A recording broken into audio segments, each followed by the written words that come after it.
So, anong feeling na may surprise birthday party ka? Bata pa pala ako.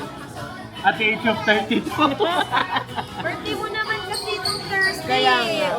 Since birthday niya, nung January 8. Ayan. At nasa Pilipinas na syempre, ano ba naman ang... Hey, hep hep! Hep hep! Hooray! Hep hooray! Diba? Ano ba? Syempre Jollibee party pag nasa Pilipinas. Kita ba sila? Yes, ang birthday boy. Sobrang clueless niya. Ikikwento ko lang, guys. So, ganito yan. Ipapakita ko sa inyo. Kanina, si Kev, dito siya nag-iintay. Doon. Diyan siya nag-iintay. Tapos, dumating kami. Tapos, sobrang clueless niya. Tapos, sabi namin, oh, dito na lang tayo sa loob. Kumain dyan. Johnny. Tapos, sabi niya, okay lang ba? Okay lang ba? May party ata next. Kevin na yung nakalagay, guys. Hindi pa rin niya alam na parang sa kanya yung party. Ibang klase. Sobrang gandang i-surprise ni Kev. Si Johnny Boy. Johnny, say hi to the vlog. Uy, nakita lang ito sa live ba? Oh. Si JC. Nasa lang anak, si Johnny. Ayan, tira mo, kahit Kevin na yung nakalagay. Kita nyo ba? Paano ba? Oh. Kevin na yung nakalagay, pero di pa rin niya alam na parang sa kanya. Sabi niya, dito kami umupo. Diyan sa likod. Iba din. Iba din, si Sis. Happy birthday, Kev. Sana na-surprise ka namin. Good morning. Teka lang. Check ko lang ah. It's January 13, Monday ngayon sa Philippines. Nandito kami sa University Hotel dahil dito gaganapin ang prenup namin. Gusto ko lang i-share sa inyo na nag-civil wedding na kami sa Amerika.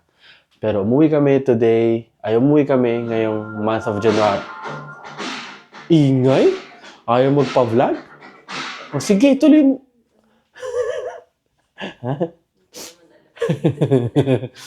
Umuwi kami ngayon kasi gusto namin this month of January dahil gusto namin church wedding at the same time. Nandito rin kasi mga friends and families namin at saka yung side ng family ni Viv. Nandito namin ng 6 o'clock, prenup namin sa UP Diliman dahil most of the time tambay ako ng UP kasi sa UP nag-aaral si Viv.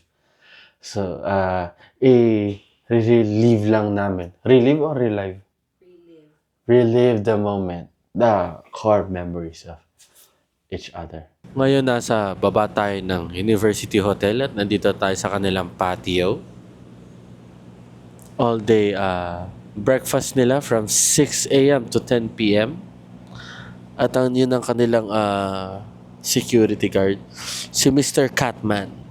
Yung unang food pa lang sa menu nakita ko na sabi ko, Viv, ito gusto ko. Kasi tapa. Gusto ko magpunta din ng Rodix. Dahil alam ko masarap ang tapa nila tapos yung egg. Pero kwento pala ni Viv na yung University Hotel, most of the people na nag-work dito is mga students. So parang ito daw yung parang OJT nila. Intern sila. Ito yung way nila parang training to get experience bago sila sumabak sa outside world. Good afternoon everyone. It's exactly like around 2 p.m. Nagsimula kami ng 6 in the morning para sa prenup shoot. Tapos siguro 1 hour yung pag-makeup kay Viv. Tapos 30 minutes sa akin. Pero ang masasabi ko lang sa experience ko, nakakapagod mag-prenup shooting. Grabe. Nung sinuot ko yung damit ko na pre-provide sa akin, doon palang pagod na ako eh. Pero ikaw, love, anong experience mo? Excited ako lumabas yung final product. Pero tulad nga ng sinabi mo, nakakapagod. Kasi change outfit, retouch, multiple takes, hanggang sa masatisfy yung mga photographer and videographer. Pero syempre, sila naman yung nakakaalam talaga nung gusto nilang shots. So, sunod lang kami, tawa-tawa para kaming baliw, guys. Pero tapos na. I'm glad it's over. So, wedding time! Yeah, so minsan parang awkward yung mga tawa, yung mga galaw. Hoping na maganda yung kakalabasan or yung magiging result ng videos and photos namin. At ngayon tayo naglalakad. Nandito pa rin tayo sa UP pero tayo naglalakad dahil sinundo tayo nila Ina. So basically, tatawid lang Saan daw tayo. ba sila nag-park, sabi mo? Sila nagpark, kita ko sila. It's good to be back. Nagpark sila dito, pero hindi ko alam kung saan eh. Teka, tawagan natin. Ay, nasa baba. Ayun, sa baba. Okay, nakita na ni Viv. Tapos, nung prenup, yun pa yung pinaka first time na nag-makeup ako.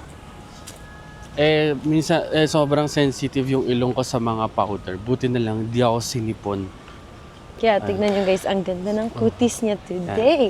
Very artistahin.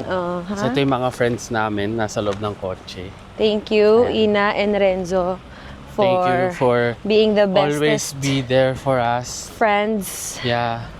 being our runners. Pakiulit. Welcome to my vlog. Thank It's me you. again.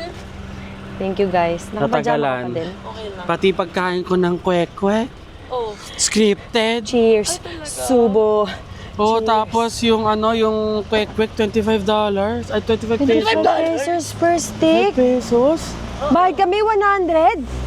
Never ako bumili 100 pesos worth ng kwek-kwek ha. Doon ka na sa kabila lang. Ginto na po. Dati, bumibili ako ng kwek-kwek. 90 pesos. Ay, 90 pesos. 30 pieces na. Kasi 3 pesos lang isa. Baby boy, thank you. Tapos ngayon, thank you po. Naka-makeup yun. Ah. Yeah. Hi vlog, it's me again. Basta naman. Girl, I'm Ang done. masasabi lang namin, sobrang nakakapagod. Talaga? Sobrang nakakapagod.